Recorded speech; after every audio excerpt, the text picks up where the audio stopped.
All right, the LA Chargers finally get some good injury news. If you're new to the channel, we are Detroit Lions fans, but we have this channel dedicated fully to the Chargers. We started it because of Jim Harbaugh. We're here in Michigan, and it's just been fun kind of watching the Chargers start off on this first year of this new regime, rebuild, whatever you want to call it. So here's what we've got. A couple hot things to highlight. Well, first, Joey Bosa, questionable.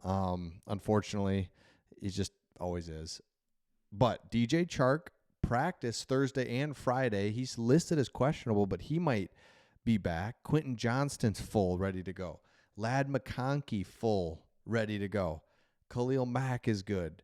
Brendan Rice is out. But other than that, the wide receiver room just kind of got healthy pretty quick, especially if DJ Chark can go. So that's really good. As for the Browns, if you look at them, overall pretty healthy with the big names, but Njoku is probably not going to play.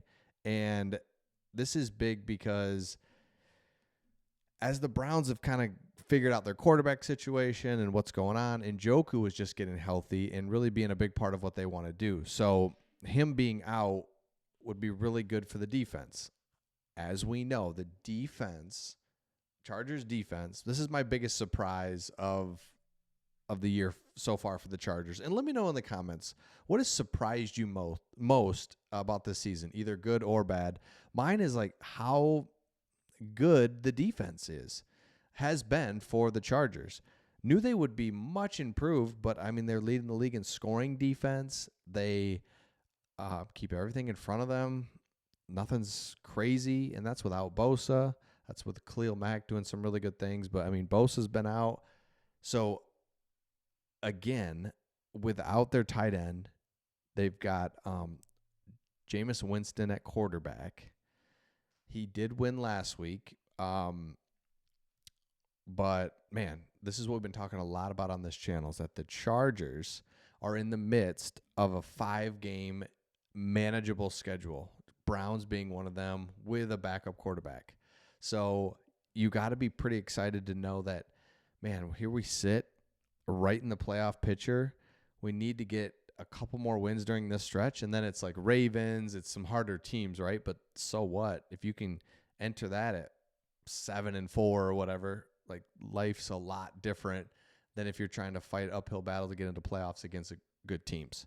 So keep an eye on that. Another really cool stat. Let me see if I can pull this up, but it's kind of an eye chart. Hold on, So this is big time throw rate. Basically, you're making some big time key throws, putting it where it needs to be, going downfield. There's different criteria how they rate a big time throw versus a turnover worthy play. So this is saying, hey, anyone can just be chucking it down the field, and you're really making it. That's like, that should have got picked, or that was not a good throw. So they kind of balance those off. Who's pushing it down the field, all while making actually like good throws? And you can see Justin Herbert down here. It's kind of hard to see, but what this is saying, that he's making big time throws, and the turnover worthy rate is low as well. So honestly, he is probably the best quarterback at this.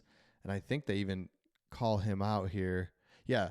Anthony Richardson and Justin Herbert have performed well in this area, demonstrating their aggressiveness and downfield accuracy. Unfortunately for Richardson, he also is in the bottom 5 of the turnover play rate. So that means Justin Herbert is pushing the ball down the field, and he's also not taking like chances. It's just he's starting to push it downfield, and I love that. And it's really good to see that he's being accurate with big throws. And that's the thing with him. You see him much, much more healthy, and it's noticeable. His health is noticeable. Okay, another thing, I got 2 more things for you. One other thing was don't forget, and I don't think it's too early to look ahead, just really quick on this, that the Chargers are going to have a lot of money next year in free agency. And this keeps coming up. I'm just going to say it. T. Higgins, 2025. He is just kind of perfect because I don't think he'll get top dollar. Maybe he will. Who knows? But he's a dynamic player that would just fit well with the Chargers. It does feel like the Chargers need one more like legit receiver. Ladd McConkey's coming on, but they need another receiver. Okay. I saw this article, thought it was interesting. This is the top 10 quarterbacks in Chargers history. Jim Harbaugh, love it. Absolutely. Now, at the top of this list is where it gets real dicey. Jim Harbaugh at 10. Doug Flutie, love that. Forgot about him playing for the Chargers, but absolutely. What a guy that overachieved. Jack Kemp. I was like, wait, is that? I don't want to pretend to know that he was part of like politics and stuff, but it did sound familiar.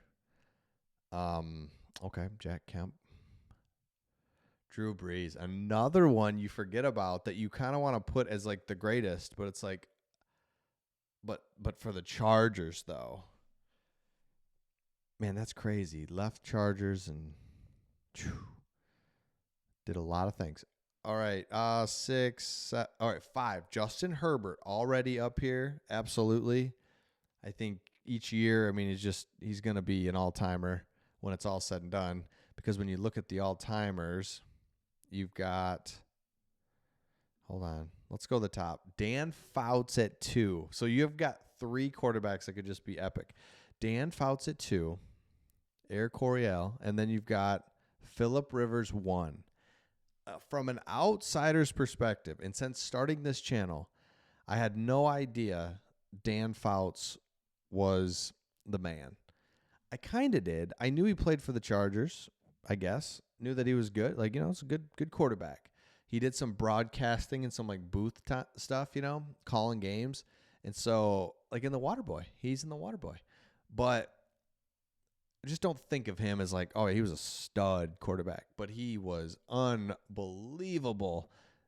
Dan Fouts and the guys that he had. So here we go. Fouts' franchise record with the Chargers have since been surpassed, but the Gunsling Hall of Famer is second in franchise history in passing yards and passing touchdowns.